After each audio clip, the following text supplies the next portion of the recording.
हरियाणा के सोनीपत से आधुनिक समाज के बदलते रिश्तों और संवेदनाओं को झकझोर देने वाली खबर सामने आई। वृद्धाश्रम में रह रहे एक बुजुर्ग कपड़ा व्यापारी का निधन हो गया, लेकिन उनकी तीनों बेटियों में से कोई भी अंतिम दर्शन के लिए नहीं पहुंची।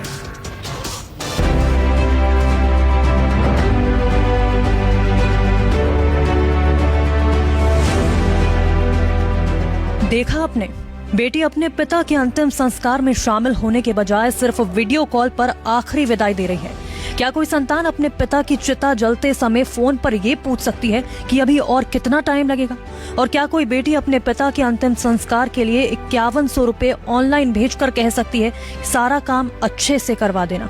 सुनने में बातें अजीब लग सकती हैं, लेकिन हरियाणा के सोनीपत से सामने आई ये घटना हर किसी को सोचने पर मजबूर कर रही है। एक ऐसा मामला जिसने रिश्तों, संस्कारों और बदलते समाज पर कई बड़े सवाल खड़े कर दिए हैं। हरियाणा के सोनीपत के एक वृद्ध आश्रम में रहने वाले बुजुर्ग शिवचरण रतन गुप्ता की मौत हो गई। बताया जा रहा है कि वो मूल रूप से महाराष्ट्र के रहने वाले थे और कभी बड़े कपड़ा व्यापारी थे। करीब 1.5 साल पहले वो अपनी पत्नी मीना गुप्ता के साथ सोनीपत के वृद्ध आश्रम में रहने आए थे। कुछ समय पहले उनकी पत्नी का भी निधन हो गया था।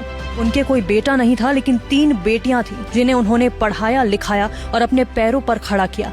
इनमें से 2 बेटियां अध्यापिका हैं। आश्रम संचालकों के मुताबिक पिछले करीब 20 दिनों से शिवचरण गुप्ता की तबीयत लगातार खराब चल रही थी।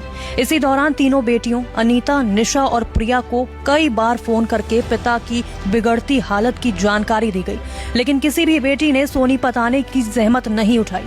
आश्रम का दावा है कि बीमारी के दौरान पिता बेटियों से बात करने के लिए फोन अपने पास रखते थे, लेकिन जैसे जैसे उनकी तबीयत बिगड़ती गई, बेटियों के फोन भी आने बंद हो गए।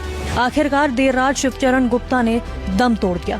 इसके बाद आश्रम की ओर से एक बार फिर तीनों बेटियों को फोन किया गया। उन्हें कहा गया कि अगर वो आ रही हैं तो अंतिम संस्कार रोककर इंतजार किया जा सकता है, लेकिन आश्रम के मुताबिक तीनों बेटियों ने अलग अलग कारण बताते हुए आने से ही इनकार कर दिया। किसी ने कहा कि समय नहीं है, तो किसी ने आने में असमर्थता जताई। इसके बाद पिता के अंतिम दर्शन वीडियो कॉल पर कराए गए। मोबाइल की स्क्रीन पर जब पिता का चेहरा दिखाया गया तो एक बेटी के मुंह से सिर्फ एक शब्द निकला, पापा। लेकिन इसके बाद भी कोई बेटी पिता की आखिरी विदाई के लिए नहीं पहुंची। बड़ी बेटी अनीता, जो नेपाल में अध्यापिका है, उसने ऑनलाइन 5100 रुपए भेजे और कहा पापा का अंतिम संस्कार सही ढंग से करा देना। इसके बाद आश्रम के लोगों ने ही पूरे विधि विधान से अंतिम संस्कार की तैयारी शुरू की। आश्रम संचालक आनंद कुमार के मुताबिक जब पिता की चिता को अग्नि दी जा रही थी, तभी फोन पर बेटी ने पूछा अभी और कितना टाइम लगेगा।